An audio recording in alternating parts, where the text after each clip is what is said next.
juga kita butuhkan sama-sama. Oleh karenanya itu Pak, terakhir kita eh, menyusun dokumen materi teknis tentang bagaimana mengatur laut ini. Kenapa harus kita atur? Karena itu memberikan kejelasan tentang batas-batas di mana kepentingan-kepentingan itu bisa diakomodir. Karena daerah laut ini Pak kompleks Pak. Ada nelayannya, ada pengusahanya, dan berbagai ada ilmuwan dan penelitian itu mereka semua berhak untuk mendapatkan akses sesuai dengan amanat undang-undang. Ya. Setiap kekayaan bidang laut itu ya. Saya kira itu undang-undang sudah dihafal mati ya Ibu Bapak dan Ibu. Kemudian untuk pemanfaatan itu Pak di laut ini banyak Pak. Ada yang dimanfaatkan bis secara full untuk bagaimana mengembangkan masa ekonomi kemasyarakatan.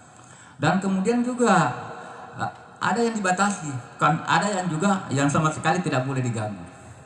Terkait dengan semua itu, pemerintah secara kolektif itu memikirkan semua aspek Pak, mewakili semua kepentingan. Jadi dia tidak berpikir sektoral.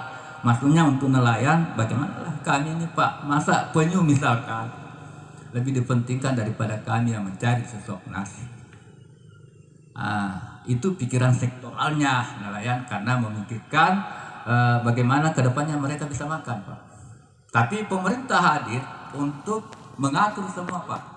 Semua lintas sektor kita atur dengan baik supaya jalannya lalu lintas Pak. Dalam memanfaatkan ruang-ruang laut ini Pak bisa berkeadilan dan berkelanjutan. Itu kuncinya sebenarnya Pak.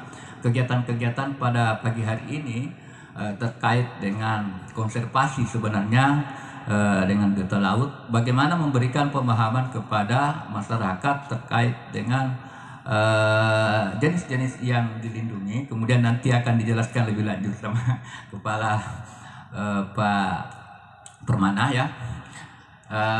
Kemudian bahwa saya kira masyarakat juga perlu tahu sebenarnya apa sih referensi hukumnya, apa referensi yang menjadi dasar daripada kegiatan-kegiatan konservasi yang kita lakukan. Tentu saja Pak, banyak sekali regulasi dan aturan yang mengatur terkait dengan perlindungan pun biota laut ya. Supaya tidak salah, saya kemarin mencatat ya beberapa hal yang penting-penting terkait dengan regulasi itu. Pertama adalah Undang-Undang Nomor 5 Tahun 1990 itu berbicara terkait dengan konservasi sumber daya alam, hayati dan ekosistemnya. Jadi undang-undang ini dia membicarakan terkait dengan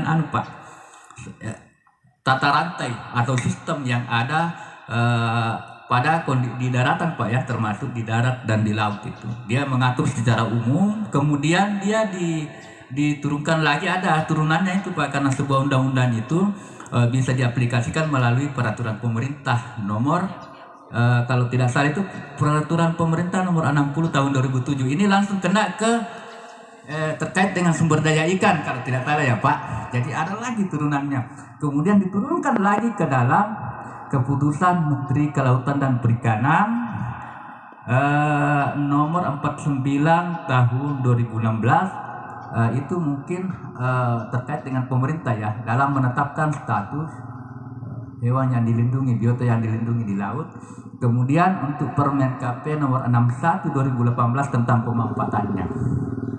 Jadi Bapak dan Ibu, kemarin dalam dokumen materi teknis itu ada beberapa biota yang dilindungi Pak di Sulawesi Barat itu. Banyak biota yang dilindungi Pak. Namun yang ada di Sulawesi Barat itu ada beberapa di situ, termasuk mungkin itu kalau tidak salah ya Kimah Pak ya, Lola, kemudian ada juga hiu, penyu terutama, kemudian ikan sidat ya Pak. Kalau sidat itu kan dia hidup di laut, hidup juga di darat. Akar bahar, dugong yang ini yang semacam lumba-lumba laut ya Pak, dugong ya, sapi laut itu. Jadi itu Pak, kebijakan pemerintah itu Pak, kenapa mereka itu